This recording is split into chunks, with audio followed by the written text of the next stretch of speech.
Selon vous, la religion est-elle le chemin vers le ciel? Oui, en tant que tel, oui.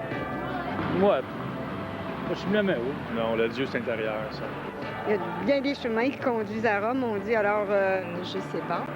Je n'en sais rien. Je pense que tout être a en lui une idée de Dieu et une idée d'infini et qui ne passe pas forcément par une religion dogmatique.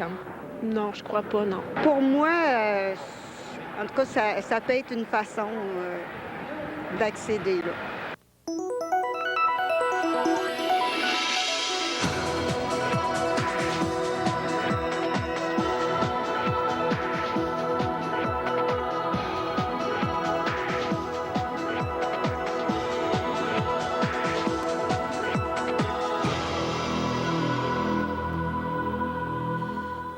Bonjour à tous et re-bienvenue à l'émission L'heure de la bonne nouvelle. C'est déjà la dernière émission de cette série 2004 ayant pour thème « Reviens à ton Père ». C'est la parabole du Fils prodigue que nous avons regardée ensemble au cours des 12 dernières semaines. Et nous allons terminer aujourd'hui avec le thème « Bon mais perdu » puisque nous allons parler de celui dont on n'a pas fait mention tout au long de ces émissions précédentes, c'est-à-dire l'autre fils, bon mais perdu. À la chronique La Bible répond, François va répondre à la question « Quel est le chemin du ciel ?» À la chronique Ils sont revenus, nous allons entendre aujourd'hui le témoignage de Diane Roy, une femme qui, lorsqu'elle était jeune, tout ça, avec une vie bien spéciale, elle était ce qu'on peut appeler, entre guillemets, une bonne personne, une personne religieuse, une personne qui disait même des prières plusieurs fois par jour.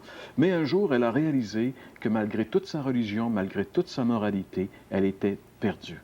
C'est un témoignage percutant que nous vous invitons à ne pas manquer à la chronique. Ils sont revenus dans un petit instant.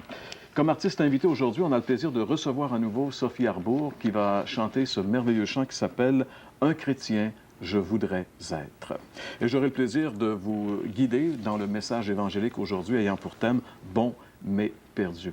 Alors François, si on revient rapidement sur le Vox Pop du début, ce que j'ai trouvé, c'est que quand même, les réponses étaient assez intéressantes.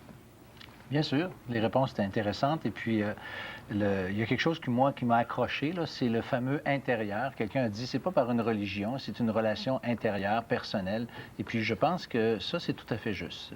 C'est tout à fait personnel et c'est pas en groupe, en gang, qu'on pourrait dire qu'on accède à Dieu, mais l'expérience est personnelle. La Bible dit, Dieu a tant aimé le monde afin que quiconque ramène à chaque individu la décision pour l'Évangile. Oui, c'était intéressant, l'intervention de ce monsieur, parce que, en réalité, ce qu'il voulait, je pense que ce que j'ai pu saisir de ce qu'il voulait nous dire, comme tu l'as si bien dit, c'était pas une chose de religion, c'était de groupe organisé, mais c'était une décision personnelle de chacune des personnes. Voilà. Et ça va vraiment dans le sens de ce que la Bible nous présente. Alors, on va aller plus loin de toute façon avec le message dans un petit instant, mais pour l'instant, si vous le voulez bien, on va à la chronique La Bible répond. Écoutez François.